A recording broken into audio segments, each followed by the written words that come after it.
10वीं कक्षा तृतीय भाषा हिंदी प्रस्तुतिकर्ता पूजा आर्नय। आज हम मातृभूमि कविता के बारे में जानेंगे। मातृभूमि कविता भगवती चरण वर्मा जी द्वारा लिखी गई है।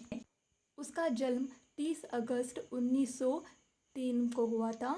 जन्मस्थल है उत्तर प्रदेश राज्य के उन्नाव जिले के शफीपुर गांव में।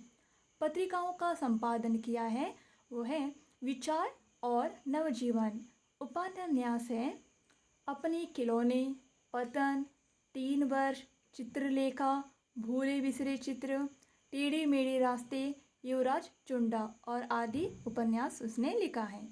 कहानी संग्रह मेरी कहानियाँ मूर्छाबंदी, कविता संग्रह सविनय, एक नाराज कविता, मेरी कविताएं, नाटक है वसीयत, मेरे नाटक। यह चित्र देख रहे हैं ना, चित्रलेखा। हाँ, तो यही चित्रलेखा उपन्यास पर 2 बार फिल्म निर्माण हुआ है। भूले बिसरे चित्र उपन्यास पर साहित्य अकादमी से सम्मानित किया गया। पद्म भूषण तथा राज्यसभा की मानद सदस्यता प्राप्त हुई। भगवती चरण वर्मा को साहित्य एवं शिक्षा के क्षेत्र में भारत सरकार द्वारा सन 1971 में पद्म भूषण से सम्मानित किया गया था। कविता का आशय यह है कि प्रस्तुत कविता में कवि के देश प्रेम की झलक दिखाई देती है। वे मातृभूमि को प्रणाम करते हुए उसमें विद्यमान अपार वन संपदा, खनिज संपत्ति का वर्णन करते हुए भारत के महान विभूतियों का स्मरण करते हैं। मातृभू शत शत बार प्रणाम, अमरों की जननी तुमको शत शत बार प्रणाम। मातृभू शत शत बार प्रणाम, तेरी उर में शायद गांधी बुद्ध और राम। मातृभू शत शत बार प्रणाम। शब्दार्थ यह है कि अमर मतलब मृत्युहीन, जो कभी नहीं मरता। उर मतलब छाती, हृदय। शायद मतलब सोया हुआ। कवि मातृभूमि से पहली पंक्ति में वंदना कर रहे हैं कि हे मातृभूमि, हम तुम्हें शत शत बार प्रणाम करते हैं, क्योंकि तुमने अमरों को जन्म दिया है। तुम धन्य हो, तुम्हारे हृदय में गांधी, बुद्ध और राम जैसे महापुरुष निद्रित हैं, जिन्होंने इस भारतवर्ष को जगत प्रसिद्ध तथा पुण्य भूमि बनाया है। इसलिए हम तुम्हें कोटि कोटि प्रणाम करते हैं। हरे भरे हैं खेत सुहाने, फल फूलों से युक्त वनोपवन, तेरे अंदर भरा हुआ है खनिजों का कितना व्यापक धन। मुक्त हस्त तो बांट रही है सुख संपत्ति धनधाम, मातृभू शत शत बार प्रणाम। इसमें शब्दार्थ हैं सुहाने सुंदर, हस्त मतलब हाथ, व्यापक मतलब विस्तृत, धाम मतलब घर। कवि दूसरी पंक्ति में यह कह रहे हैं तेरे खेत हरे भरे सुहाने हैं, तेरी वन भी फूलों तथा फलों से भरे पड़े हैं। इस धरती में खनिजों की अपार संपदा है। वह सबको सुख संपत्ति और धनधाम मुक्त हस्त से बांट रहे हैं।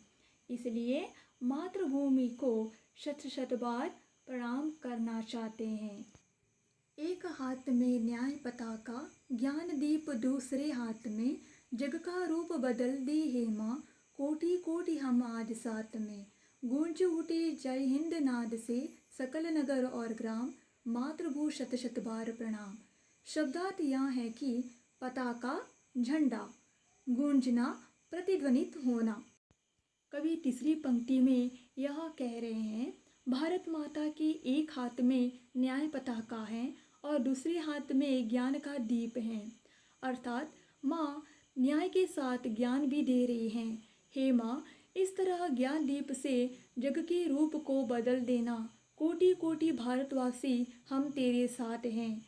सकल नगर और ग्राम में जय हिंद का नाद गूंज उठे, यही कवि चाहते हैं। इस कविता से भारत की महानता का परिचय प्राप्त होता है। इस कविता में द्वित्व शब्द का प्रयोग हुआ है। तो द्वित्व शब्द मतलब क्या है? द्वित्व शब्द मतलब एक साथ युग्म रूप में प्रयुक्त शब्द द्वित्व शब्द कहलाता है। इसमें 2 भेद हैं, वो है द्विरुक्ति और स्वद्वियुग्म। द्विरुक्ति मतलब एक ही अर्थ देने वाला एक जैसे शब्द। पुनरुक्ति भी कहा जाता है, उसमें शत शत, कोटि कोटि आता है। शब्द युग मतलब जोड़ी शब्द, विलोमार्थक भी रहते हैं, सार्थक निरर्थक भी शब्द रहता है, अन्य लिंग भी रहता है। जैसे हरे भरे, फल फूल, वन उपवन, सुख संपत्ति, धन धाम। विलोम जैसे मतलब आजकल, सुबह शाम।